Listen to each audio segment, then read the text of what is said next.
Mes chers amis, cette vidéo révélera comme la vérité sur nos frères et les sœurs musulmanes sont déformés et manipulés sur les plus grandes étapes du monde.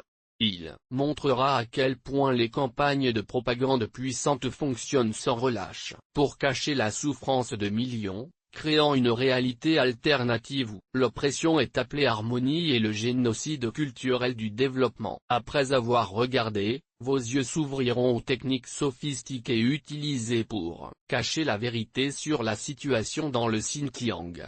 Si vous êtes musulman, abonnez-vous dans cette chaîne, comme cette vidéo et écrivez Subhanallah dans les commentaires. Parlons sur les campagnes de manipulation des médias coordonnés qui contrôlent le récit international sur la persécution des musulmans et d'autres minorités en Chine, construisent non seulement des murs physiques mais informationnels pour isoler le souffrance de ces millions de personnes de conscience mondiale. Oui, et quel est le résultat? Par la volonté d'Allah, même le contrôle sophistiqué de l'information ne peut pas supprimer complètement la vérité. La lumière trouve son chemin même à travers les barrières plus denses. Donc si tu croyais en Allah, regardez cette vidéo jusqu'à la fin. C'est 2023. La Chine projette son image mondiale comme puissance responsable et procureur de la paix mondiale.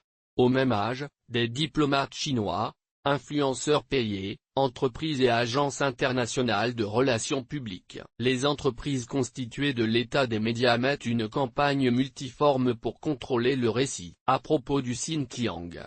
Les journalistes étrangers sont confrontés à un accès extrêmement restreint à régions, autorisées uniquement dans les visites guidées soigneusement orchestrées ou trouver des modèles de champs de formation professionnelle et des Ouïghurs souriantes, récitant des lignes répétées sur la façon dont ils ont été sauvés de l'extrémisme.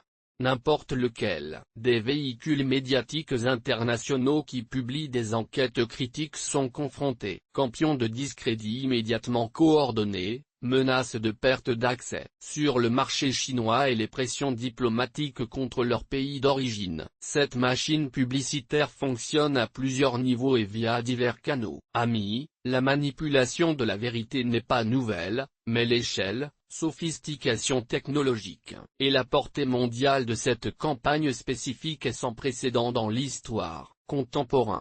Pendant cette période d'intensification de la répression physique dans Xinjiang, les autorités chinoises ont simultanément perfectionné des techniques pour créer que les experts appellent des murs d'information, une barrière qui empêche seulement les informations sur les abus de partir, mais aussi les bloque effectivement que la critique internationale pénètre dans la sphère des informations intérieures chinois. En conséquence, des milliards de personnes dans le monde reçoivent une version désinfectée et déformée de la réalité, tandis que les citoyens chinois sont protégés. Tout récit qui contredit la position officielle de l'État. À cette époque, même les organisations internationales essayant d'enquêter les allégations d'abus étaient confrontées à une obstruction systématique, à la manipulation des données et intimidation. Si une seule société de médias a publié des rapports critiques, rapidement faire face à des représailles économiques, à des campagnes de diffamation orchestrées et à l'exclusion de leur accès à l'accès au pays. Tous les aspects de la réalité dans le Xinjiang sont filtrés à travers des couches de contrôle d'information qui transforment les histoires de souffrance humaine en récits du développement économique et de l'harmonie ethnique. Les amis craignaient que ce ne soit pas seulement une campagne temporaire de relations, mais une stratégie délibérée à long terme pour normaliser internationalement ce que de nombreux experts décrivent comme des crimes contre l'humanité. Le résultat est une crise d'information mondiale où même bien l'intention et bien éduqués ont du mal à distinguer la vérité de la propagande sophistiquée, permettant à l'oppression de continuer avec un examen minutieux où, conséquence, la communauté musulmane mondiale est confrontée à ce que les universitaires appellent éclipse informationnelle, lorsque les faux récits sont si persistants et largement disséminés qui commencent à éclipser la réalité. Pour lutter contre cette manipulation, journalistes systématiques et indépendants, chercheurs universitaires et organisations de la société civile développent des méthodes innovantes pour documenter les abus malgré obstacles extraordinaires à l'accès et vérification. Chaque défenseur de la vérité doit naviguer dans un champ de mines de désinformation, d'intimidation et de pression coordonnée, politique et économique. Vous pouvez donc imaginer la lutte d'un journaliste qui risque sa carrière et sa sécurité pour enquêter sur les abus contre les musulmans, seulement pour voir votre travail disqualifié comme fausse nouvelle ou interférence occidentale par une campagne mondiale orchestrée de délégitimation. Vous avez peut-être pensé que dans l'ère numérique actuelle, avec un accès sans précédent, plusieurs sources d'informations, il serait impossible de cacher des violations majeures des droits les humains de l'examen mondial. Amis, nous voulons clarifier qu'après avoir analysé tant de exemples de manipulation des médias coordonnés, il est devenu évident qu'au XXIe siècle, le défi n'est plus le manque d'informations, mais la création délibérée d'un écosystème de désinformation si dense et déroutant. Une attente peut être perdue dans le brouillard de l'incertitude fabriquée, mais Allah est le plus grand gardien de la vérité. Et même lorsque des systèmes puissants, les travaux terrestres pour l'obsquer, ils révèlent souvent des moyens inattendus pour qu'elle émerge. C'est le témoignage de la promesse d'Allah que la vérité prévaudra sur le mensonge, même lorsque toutes les forces du monde, il semble alignées contre elle. Voici le rapport de Mehmet, un journaliste indépendant de 39 ans, j'en ai passé des années enquêtant sur la situation dans le Xinjiang, interviewant des réfugiés, analysant, à divulguer des documents et corrélant les preuves de plusieurs sources. Quand a finalement publié une série d'articles détaillant les champs et pratiques de détention, du travail forcé, la réaction a été immédiate et coordonnée. Dans les 48 heures, les articles ont été attaqués par des centaines de comptes sur les réseaux sociaux, tous répétitifs, arguments identiques. J'ai reçu des messages d'éditeurs d'autres véhicules disant que les diplomates chinois avaient contacté une clarification exigeant parce qu'ils ont travaillé avec une contrefaçon connue. Mon employeur a été informé que l'accès de l'organisation à la Chine serait en danger s'il continuait à publier mon travail. Des experts dont je n'avais jamais entendu parler sont apparus dans des véhicules. Les sociétés chinoises décrites par l'État discréditent spécifiquement ma méthodologie. Le plus coupé était quand j'ai reçu un email contenant des photos récentes de la maison mes parents à Turquie et un rappel silencieux qu'ils savaient exactement qui et où ils étaient mes proches. Le message était clair, fermé ou visage. Les conséquences croissantes. Ce qui m'a le plus choqué, ce n'est pas seulement cette réponse coordonnée, mais aussi rapidement de grands véhicules médiatiques internationaux adopter l'attitude de il y a des allégations contradictoires même face aux preuves accablantes. Le pouvoir économique de la Chine se traduit directement en pouvoir narratif mondial. Témoignage d'Amina, chercheur universitaire de 42 ans. Comment, spécialiste des droits de l'homme qui parle le mandarin et ouïghour, j'ai été invité par une université chinoise pour une conférence académique en 2019. J'ai accepté d'attendre, être en mesure de mener des recherches sur le terrain discrètes. Ce que j'ai essayé était révélateur, sur le fonctionnement du contrôle narratif. J'ai été reçu à l'aéroport par des assistants qui ne m'a jamais laissé seul. Ma visite académique comprenait une visite, soigneusement chorégraphiée par un centre de formation professionnelle où des étudiants clairement répétés ont récité des histoires identiques sur la façon dont ils avaient été sauvés de l'extrémisme religieux. Quand j'ai essayé de poser des questions non qualifiées, ils ont été rapidement redirigés. Dans les nuits, j'ai reçu des invitations à des dîners luxueux, avec des experts du Xinjiang qui ont patiemment expliqué comment les Occidentaux avaient complètement tort.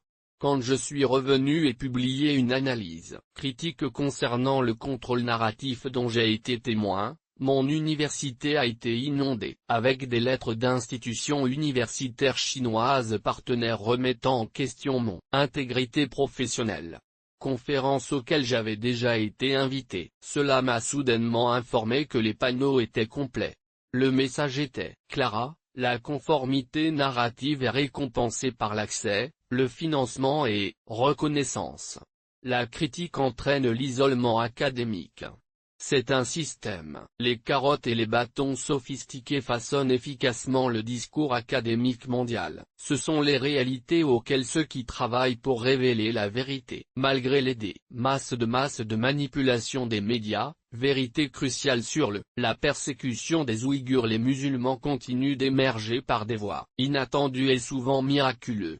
C'est un témoignage du pouvoir de la vérité que Allah protège même contre les systèmes de suppression les plus redoutables. La Chine peut mobiliser de vastes ressources pour contrôler les récits mondiaux, mais le pouvoir et la miséricorde d'Allah permettent des documents, des témoignages et des preuves critiques, trouver des chemins vers le monde, souvent à travers des coïncidences remarquables, et des circonstances improbables qui révèlent une main divine guidant la vérité à la lumière. Les analyses internationales de couverture médiatique révèlent des statistiques inquiétantes. Environ 70% des rapports du Xinjiang sur les marchés émergents. Ils répètent en fait des points de discussion officiels chinois. Campagne. Les coordonnées de désinformation génèrent en moyenne 4800% de plus d'engagement dans plateformes sociales que les rapports d'enquête basés sur des preuves. Des études documentent plus de 2800 experts régulièrement cités dans les médias globaux qui ont des connexions financières directes non divulguées avec des entités d'État chinois. L'analyse du contenu révèle que des termes tels que le génocide et les champs de concentration apparaissent dans moins de 2% des gros véhicules titres internationaux lors de la discussion du Xinjiang, remplacés par des euphémismes comme présumés, tensions et mesures de sécurité. Journalistes, chercheurs et survivants, documents cruciaux tels que Chine, câble, Xinjiang Police File et Caracas List ont réussi à émerger, à fournir preuves irréfutables qui transforment progressivement le consensus mondial. Subhanallah. Amis, nous aimerions partager avec vous un vraiment extraordinaire lié à la propagation de la vérité que nous sommes sûrs que cela renforcez votre foi. La vérité est un concept fondamental de l'islam. Le prophète Muhammad, que la paix soit avec lui, était connu sous le nom d'Al-Sadiq, le vrai, et le Coran souligne à plusieurs reprises l'importance de défendre la vérité même contre leurs propres intérêts. Allah a démontré que même lorsque des systèmes entiers sont construits pour supprimer la vérité, elle peut faciliter son émergence par des chemins qui semblent impossibles pour les yeux humains. Cette histoire m'a été partagée par un chercheur en sécurité numérique qui travaille à protéger les communications contre témoins vulnérables. À la suite de votre travail de protection des informations contre les informations de manière critique, sensible, il a été témoin de ce qui ne peut être décrit que comme une série de interventions divines qui permettaient aux preuves cruciales d'échapper le plus barrières numériques sophistiquées. À ce stade, le chercheur a partagé avec moi un vraiment miraculeux quant à la préservation numérique de la vérité que plus de technologies advanced pourraient expliquer complètement. Je vais paraphraser vos mots exactement comme il m'a dit. J'analysais comme certains documents ont réussi à échapper à la censure numérique la plus sophistiquée de la monde et ce que j'ai découvert, je compterai sur mes propres mots, a-t-il dit. Tout simplement inexplicable par les normes technologiques conventionnelles. Une série des documents internes très sensibles sur le Xinjiang ont réussi à traverser plusieurs couches de pare-feu, de systèmes de détection de fuite et le réseau qui, selon mon analyse technique, aurait dû être 100% efficace pour les bloquer. En écoutant cela, j'étais fasciné et je voulais comprendre comment cet écart numérique miraculeux s'était produit. Le chercheur a expliqué avec admiration visible les événements techniquement inexplicables qui avaient documenté, d'une voix vocale, il a partagé comme preuve cruciale, échappé contre toutes les probabilités techniques. Les experts en cybersécurité qui ont analysé ce cas étaient perplexes avec la combinaison des circonstances. Un ingénieur de sécurité a dit au chercheur, au cours de mes 20 années, je travaille avec des systèmes de sécurité numérique. Je n'ai jamais vu une série de défauts si précisément alignés qu'ils permettaient exactement. Les données à droite s'échappent car elles n'ont laissé aucun sentier numérique détectable. Pourquoi cette transmission de données a-t-elle été considérée comme techniquement impossible? Interrogé, le chercheur a révélé, l'événement le plus extraordinaire que je documente que j'ai impliqué ce que nous appelons les fichiers de la vérité. Un employé le gouvernement du Xinjiang avait secrètement compilé des documents montrant des ordres directs pour les arrestations de masse et la suppression culturelle. Il a essayé d'exfiltrer ces données pendant presque un an, mais toutes les voies numériques ont été bloquées par ce nous appelons le Golden Shield, le système de pare-feu plus numérique, sophistiqué dans le monde. En désespoir de cause, il a chargé les fichiers cryptés dans le fonctionnaire du gouvernement interne comme un dossier apparemment banal, attendant trouver un moyen de partager la clé de description avec les journalistes externes. La même nuit, quelque chose que nos experts techniques n'ont pas encore, ils peuvent expliquer complètement. Un type rare de défaillance du système a provoqué ce nous appelons miroir de cache. Où étaient les données d'un serveur interne, temporairement exposé à un fonctionnaire externe lors d'une mise à jour de routine. Cette vulnérabilité spécifique existait exactement 74 minutes entre 2h18 et 3h32 le matin.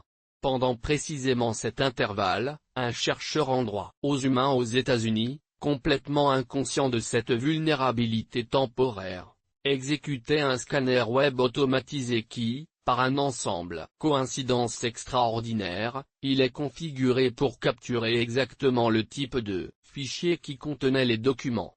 Quand le chercheur s'est réveillé le matin, ensuite, trouvé sur son serveur une copie complète des documents qui a révélé l'étendue de la répression.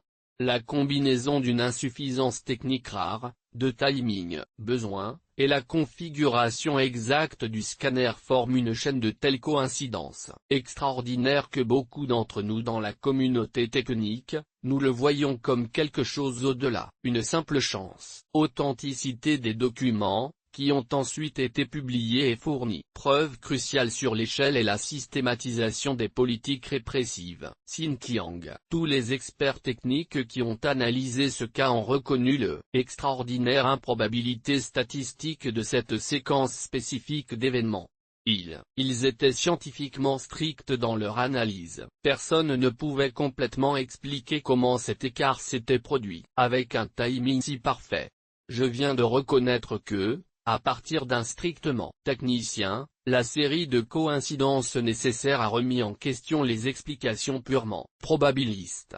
Quand j'ai demandé d'autres exemples de preuves émergeant, contre toute attente, le chercheur a partagé un autre aspect fascinant de cette préservation divine de la vérité. Le chercheur a déclaré, un autre cas extraordinaire impliquait ce que nous appelons témoignage préservé.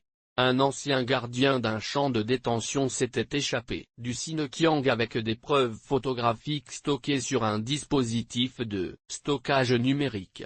Lorsque vous essayez d'envoyer ces tests à une organisation de droits de l'homme, son appareil a été endommagé lorsqu'il a dû traverser une rivière pendant votre évasion. Des experts médico-légaux ont déclaré que la récupération des données serait impossible compte tenu des dommages à la structure physique de la puce. En dernier recours, ils ont envoyé le dispositif à un laboratoire spécialisé. Le technicien principal a dit quelque chose de notable. Lorsque j'ai examiné l'appareil, toutes les mesures ont indiqué des dommages au-delà. Récupération. Par protocole standard, j'ai essayé nos procédures habituelles sans attente de succès. Dans le processus de test final, j'ai accidentellement porté le mauvais algorithme de récupération, un développé pour un complètement différent du matériel. Contre toutes les attentes théoriques, cette erreur a permis au 94% de récupération des données. Notre équipe d'ingénierie ne peut pas encore expliquer comment un algorithme incompatible a fonctionné lorsque toutes les méthodes échec appropriées.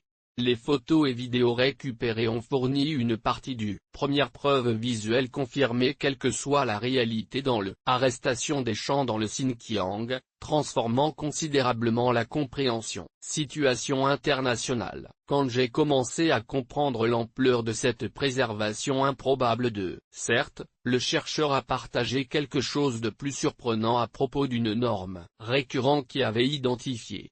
J'ai entendu toute attention. Il a ensuite dit, un phénomène particulièrement remarquable que j'ai observé à travers plusieurs cas sont ce qu'on pourrait appeler la synchronicité des témoignages. Dans plusieurs cas distincts, lorsque des preuves cruciales sur les abus dans le Xinjiang étaient sur le point d'être perdues en permanence ou supprimées, les gens complètement déconnectés sans connaissance de la situation pris des décisions, apparemment pas racontées que par inadvertance à conserver ces preuves. Par exemple, un chercheur universitaire en Europe a décidé, pour un pur intérêt académique, de créer un archive des images satellites historiques des régions éloignées de l'Asie centrale. Sans aucune connaissance de la situation politique dans le Xinjiang, il a par coïncidence et des images séquentielles préservées montrant la construction d'installations. L'après-midi seraient identifiés comme des champs de détention, juste avant l'entreprise satellite supprime ces images de ses fonctionnaires après la pression diplomatique. Dans un autre cas, un linguiste documentant les dialectes menacés enregistrés entretient avec des orateurs d'Ouïghours qui, sans se rendre compte, ont raconté des histoires que l'après-midi servirait de preuves cruciales corroborant des modèles de répression spécifiques, culturels. Le linguiste a déposé ces enregistrements sans comprendre leur signification politique potentielle, les épargner de la destruction ultérieure de preuves similaires. Ce modèle répété de préservation involontaire, se produisant précisément dans des instants essentiels avant que les preuves ne soient perdues pour toujours, suggère quelque chose, plus qu'une simple coïncidence statistique. J'ai été profondément touché par ce modèle qui suggérait une main plus grande guidant la préservation de la vérité, en mouvement, des personnes communes aux actions apparemment du monde qui se prouveraient plus tard. Importance extraordinaire. Je pensais que les technologies avancées de censure et de manipulation des médias, inévitablement prévaudraient sur les efforts individuels pour révéler la vérité, mais cette série d'événements démontrait le contraire. Le chercheur m'a dit, sur une norme encore plus large qui avait documenté, un phénomène cohérent que j'ai observé pendant les années à étudier les flux d'informations sur le Xinjiang et ce qu'on pourrait appeler la convergence de vérités indépendantes. Comme la Chine contrôle strictement l'accès direct à la région, des preuves de il se produit devraient être collectées par diverses méthodes et souvent indirectes. Ce qui est vraiment extraordinaire, ce sont les sources complètement indépendantes et non connectées convergeant constamment. Conclusion spécifique. Par exemple, l'analyse d'images satellites effectuée par experts qui n'étaient pas au courant des témoignages de réfugiés confirmait précisément les lieux et les caractéristiques structurelles des champs de détention décrites par les survivants. Documents internes divulgués par des sources. Le gouvernement gouvernemental qui n'avait aucun contact avec les réfugiés a corroboré exactement. Protocole de détention décrit par les détenus. Données de chaînes d'approvisionnement industrielles analysées par des chercheurs économiques qui ne se concentraient pas sur les droits de l'homme ont finalement validé les schémas de travail forcé rapportés par des témoins. Cette convergence cohérente de plusieurs lignes de preuves totalement indépendantes, documentaires, témoignages, géospatiales, économiques, démographiques, tous pointant vers les mêmes conclusions spécifiques. Il remet en question toute tentative d'exclure les allégations en tant que fabrication.